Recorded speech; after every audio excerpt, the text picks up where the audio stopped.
तू मेरा भक्त और प्रिय सखा है, इसलिए वह पुरातन योग आज मैंने तुझसे कहा है, क्योंकि यह बड़ा ही उत्तम रहस्य है।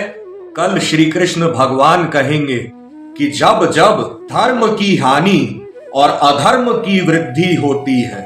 नमस्कार, जय श्री कृष्ण। कल तक हमने श्रीमद् भगवत गीता के तीसरे अध्याय कर्म योग के 36 से लेकर 43 तक के श्लोक व उनका हिंदी में व्याख्यान पूर्ण किया, जिसमें हमने काम के निरोध के विषय के बारे में सुना। साथ ही साथ हमारा तीसरा अध्याय कर्म योग भी पूर्ण हुआ। आज प्रारंभ होगा चौथा अध्याय ज्ञान कर्म संन्यास योग, जिसके हम 1 से लेकर 6 तक के श्लोक व उनका हिंदी में व्याख्यान सुनेंगे, जिसमें 1 से 8 तक के श्लोक में सगुण भगवान का प्रभाव और कर्म योग के विषय के बारे में है। चलिए प्रारंभ करते हैं चतुर्थ अध्याय, चौथा अध्याय ज्ञान कर्म संन्यास योग। और आप सभी जो भी हमारे साथ श्रीमद् भगवत गीता सुन रहे हैं, कृपा करके जय श्री कृष्ण राधे राधे तो लिखते रहिए। चलिए प्रारंभ करें।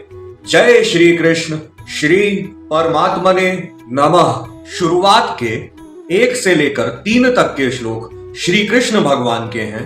फिर चौथा श्लोक अर्जुन का है, जिसमें वह श्री भगवान से, श्री कृष्ण भगवान से एक सवाल पूछेंगे, फिर उसके बाद वो उत्तर देंगे। चलिए प्रारंभ करें। इमं विवस्वते योगम प्रोक्तवानहं व्ययम विवस्वान मनुवे प्राह मनुरिक्ष्वा कवे अब्रवीत एवं परंपरा प्राप्तमिमं राजर्षयो विदुः सकाले नेह महता योगो नष्टः परन्तप स एवायम मया ते अद्य योगः प्रोक्तः पुरातनः भक्तो असि मे सखा चेति रहस्यम योत दुत्तमम्। अब अर्जुन प्रश्न करेंगे। अर्जुन का श्लोक है आगे। अपरम भवतो जन्म परम जन्म विवस्वतः कथवे तद्वि जानिया त्वमादौ प्रोक्तवानिति। अब पंचम श्लोक से 5वें श्लोक से फिर से श्री भगवान वाच है। बहुनी मे व्यतीतानि जन्मानि तव चार्जुन तान्यहम वेद सर्वाणि न त्वम वेत्थ परन्तप अजो अपि संव्ययात्मा भूतानामीश्वरो अपि सन् प्रकृतिम स्वामधिष्ठाय संभवाम्यात्म मायया। यहाँ पर पूर्ण होते हैं हमारे चतुर्थ अध्याय के 1 से लेकर 6 तक के श्लोक। चलिए अब इनका हिंदी में व्याख्यान सुनते हैं।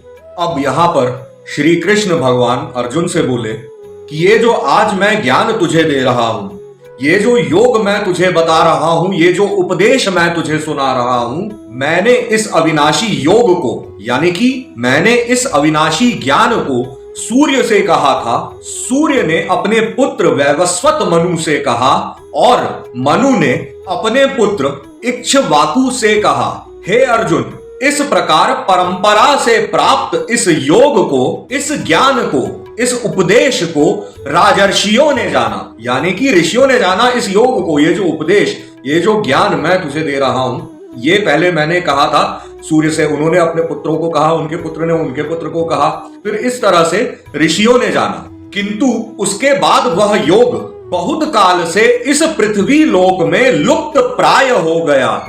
यानी कि यह जो ज्ञान, यह जो उपदेश मैं तुम्हें अभी बता रहा हूं, ये मैंने पहले सूर्य को सुनाया था, उन्होंने सबको सुनाया और ये फिर पृथ्वी लोक पर आ गया था। राजर्षियों ने सुना, ऋषियों ने सुना, मगर उसके बाद ये लुप्त हो गया था, यह गायब हो गया था यह ज्ञान।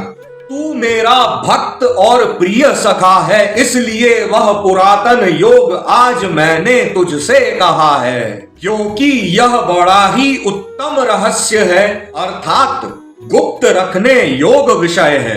अब इस प्रकार के श्री कृष्ण वचन सुनकर अर्जुन ने पूछा, बोले हे भगवान, आपका जन्म तो आधुनिक अभी हुआ है और सूर्य का जन्म बहुत पुराना है, इसलिए इस योग को कल्प के आदि में आपने कहा था, यह मैं कैसे जानूं? अब श्री कृष्ण भगवान इसका उत्तर देते हैं। वो बोले, हे अर्जुन, मेरे और तेरे बहुत से जन्म हो चुके हैं, परंतु हे परंतप, उन सबको तू नहीं जानता, मगर मैं जानता हूं। मेरा जन्म प्राकृत मनुष्य के सदृश नहीं है। मैं अजन्मा अविनाशी स्वरूप होकर भी तथा सब प्राणियों का ईश्वर होते हुए भी अपनी प्रकृति को अधीन करके योग माया से प्रकट होता हूं। यहां पर पूर्ण होते हैं हमारे चौथे अध्याय के 1 से लेकर 6 तक के श्लोक। अब कल श्री कृष्ण भगवान कहेंगे कि जब जब धर्म की हानि और अधर्म की वृद्धि होती है। यह जानने के लिए आप कल तक के लिए प्रतीक्षा कीजिए और साथ ही साथ जय श्री कृष्ण राधे राधे लिखते रहिए। कल मिलते हैं। बहुत बहुत धन्यवाद।